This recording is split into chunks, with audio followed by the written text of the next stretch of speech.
नमस्कार दोस्तों, आपका अपने YouTube चैनल हिंदुस्तान स्पेशल में बहुत स्वागत।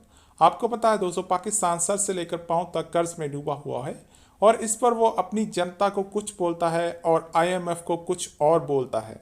इस वीडियो में रिजवान राजी और उसके पैनल ने ये बताया है कि कैसे पाकिस्तानी सरकार ने IMF को एक खत लिखा, एक झूठा खत लिखा, और इस वीडियो में उसने भारत की तारीफ करते हुए कहा है कि भारत का इंटरेस्ट रेट हमसे 2 गुना कम है। तो चलिए दोस्तों, आज की वीडियो की तरफ चलते हैं। Thank you. भारत में जी उन्होंने 5% से गिरा के 4% पे इंटरेस्ट रेट ले आए हैं। हम भारत से डबल हैं। यहाँ से 14 किलोमीटर दूर है भारत का बॉर्डर। 1200 अरब रुपए का हमने पैकेज अनाउंस किया जी, और गंदम की प्रोक्योरमेंट का भी असलान भट्टी साहब खर्चा उसमें डाल दिया। जो 100 अरब के 200 अरब के फंड देने थे बिजनेसमैनों को, वो भी उसमें डाल दिया। और फिर हमने बड़ा भीगी बिल्ली बन के IMF को खत लिखा कि नहीं, ये 1200 अरब तो हमने सियासी तौर पर किया है, असल में तो हमने 500 अरब का किया है। और 500 अरब में भी हम ये कोशिश करेंगे कि डिसबर्समेंट जो है हमारी, अब गौर कीजिएगा, वो $3 बिलियन का मार्क जो है वो क्रॉस ना करे। यानी कि तकरीबन कुछ 450 अरब रुपए से जारी हम ज़्यादा जारी नहीं करेंगे। तो माई बाप आप बुरा ना मनाइएगा यार, जहाँ पे गवर्नमेंट इतनी डट के झूठ बोल रही हो। ये IMF की जो है ना ट्रांसपेरेंसी, उस पॉलिसी के तहत उन्होंने ये लेटर अपनी वेबसाइट पे जारी कर दिया। एक जुमला मेरा और हमारी हुकूमत 1200 अरब रुपए के ऊपर धमाल डाल रही है। जी सर, एक जुमला मेरा बटी से पहले, क्या हुकूमत की तरफ से किसी खूबसूरत किस्म के वजीर की तरफ से या किसी शर्मीले वजीर की तरफ से ये बात भी आई है कि हमारी वजारत ने वफाकी सतह पे इतने अखराजात कम कर लिए हैं? अब जिस दिन ये खबर आई मुझे बताइए, मैं आपको क्योंकि मैंने उस दिन धमाल डालनी है।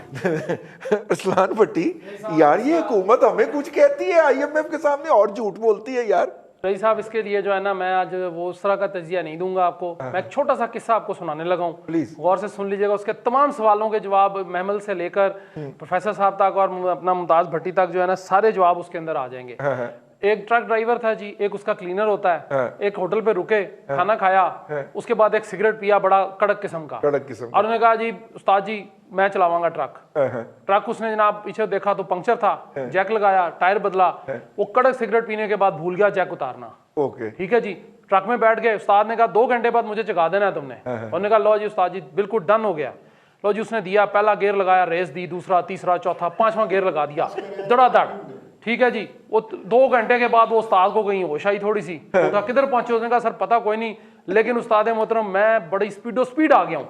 मुझे नहीं पता चला किधर सामने देखा वहीं पे घूम ही जा रहा था, वो था। अब वो होटल वाले के पास जब पहुंचे, उतर के उसने कहा होटल आ गया, रोक चाय पीने। उन्होंने कहा जी कड़क चाय, सिगरेट का मौजूद था। उन्होंने कहा जी कड़क चाय दे दे। उसने कहा जी कड़क चाय उन्हें छोड़ो। उसने 5-7 उसको तबर्रे सुनाए। उसने कहा ये धुआं मार मार के सारा होटल भर देता जे, और ट्रक नू जैक ते थल्ले लाओ तो फिर चलाओ। तो हमारी हुकूमत का वही हाल है कि ट्रक उन्होंने जैक पे खड़ा कर दिया है। अब वो रेस दिए जा रहे हैं, कंडक्टर साहब भी, क्लीनर साहब भी, और ड्राइवर साहब भी चले, लेकिन वो चल नहीं रहा जी। ठीक है, और आपने हमें किस्सा सुनाया, हमें किस्से में डाला नहीं, वरना मैं और रजी तो गए थे। और जिन्होंने ट्रक इनको दिया है वो भी खुदा का खौफ करे। -1.5% हमारा GDP ग्रोथ रहेगा, ये तो हफीज शेख साहब ने फरमा दिया है। जबकि उनके हम नाम हफीज़ पाशा साहब हैं, वो कह रहे हैं कि ये 2.5 से 3.5 के दरमियान रहेगा।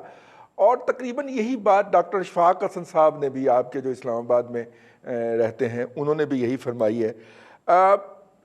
इस तरह के मैयर से क्या हम ये जो नेगेटिविटी की तरफ जा रही है, हमारी मईशत सकड़ाव की तरफ जा रही है, जिसे कहना चाहिए वो डिफ्लेशन की तरफ जा रही है, डू यू फील कि इसके नतीजे के अंदर कोई बेहतरी की सूरत पैदा होगी? देखिए, ये कहना बहुत मुश्किल है। पहली चीज़ तो ये है कि पाकिस्तान जो है, और ये वर्ल्ड बैंक वगैरह और इन सब की ये प्रेडिक्शंस हैं कि हम पिछले 68 सालों में पहली बार जो है हम एक रिसेशन की तरफ जा रहे हैं, और एक ऐसे वक्त पे रिसेशन की तरफ जा रहे हैं जबकि ग्लोबल रिसेशन भी होगा। जिसका मतलब है कि पाकिस्तान की इकॉनमी, जो कि ऑलरेडी बड़ी स्ट्रगलिंग इकॉनमी थी, उसके लिए बड़े ही सख्त मुश्किलात के वक्त हैं। सॉरी, मैं किसी बिजनेस सेंस से इसके बारे में बात भी, क्योंकि चंद दोस्त भी इंडस्ट्रियलिस्ट भी हैं, तो उन्होंने कहा कि असल में जो चीजें गवर्नमेंट को, हुकूमत को करनी चाहिए थी, वो 2-4 चीजें हैं।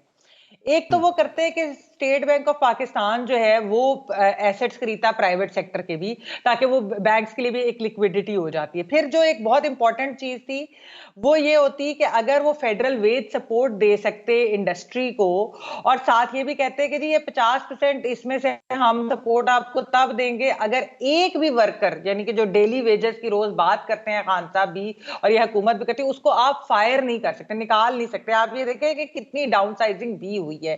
फिर उसके बाद दूसरी भी इस तरह की चीजें थी कि कॉर्पोरेट टैक्स को भी कम करें, एक्साइज ड्यूटी भी होनी चाहिए, फिर नेगेटिव इंटरेस्ट रेट होना चाहिए। अब असल में हो क्या रहा है, जो मुझे थोड़ा सा फील होता है वो ये होता है कि जो वैसे तो खान साहब ने इस तरह की बात की ना कि अशराफिया ने लॉकडाउन कराया था, मुझे उल्टा लगता है। मुझे ये लगता है कि एक्चुअली अशराफिया ने लॉकडाउन हटवाया है। ये जो रिलैक्सेशन हुई है लॉकडाउन के अंदर, ये एक प्रेशर ग्रुप के तहत हुई है, एक लॉबी जो कि अशराफिया की लॉबी थी, जो आप कह सकते हैं वो कंस्ट्रक्शन सेक्टर के हों, किसी और इंडस्ट्री के हों, ये उनका प्रेशर था। देखिए डेली वेजर बेचारा जो गरीब बंदा है वो प्रेशर लॉबी नहीं बन सकता, ना ही वो बना पाकिस्तान के अंदर। तो लॉकडाउन जो हटवाया गया है वो अशराफिया के कहने पर हटाया गया है, और अब उसके जो नताइज निकलेंगे पता नहीं हम उससे किस तरह से डील कर सकेंगे। मुआशी तो एक तरफ है, लेकिन मुझे मुआशी से ज्यादा जो खतरा लग रहा है वो मुझे जानी नुकसान का लग रहा है। माली नुकसान तो फिर भी किसी ना किसी तरह इंसान बर्दाश्त कर लेता है, जानी नुकसान किस तरह हम बर्दाश्त करेंगे। सारे ये देख रहे हैं कि failure of the government, failure of the economics and covid have been intermingled. अब इस सूरत हाल में आप क्या यार सूद को ऊपर कर रहे हो, सूद को नीचे कर रहे हो। ये दौर था वेलफेयर का, स्टेट वेलफेयर के लिए काम करती, लोगों के लिए काम करती, और ये जो उसको भी हमने डिस्प्यूटेड बना दिया कि जी ये एहसास है या बेनज़ीर इनकम सपोर्ट है। सरकार सिर्फ उसको कंफ्यूज करने के लिए, मैं आपको एक बात बताऊं, सरकार बोली नहीं है, सरकार फनकारी करती है। वो चकमा देती है सरकार कि भाई अभी ये जो है कर्फ्यू की हद तक सख्त हो जाएगा, बिल्कुल नरम हो जाएगा, ट्रांसपोर्ट चल जाएगी, ब्यूटी पार्लर खुल जाएंगे, बंद कर दो, बहुत करो।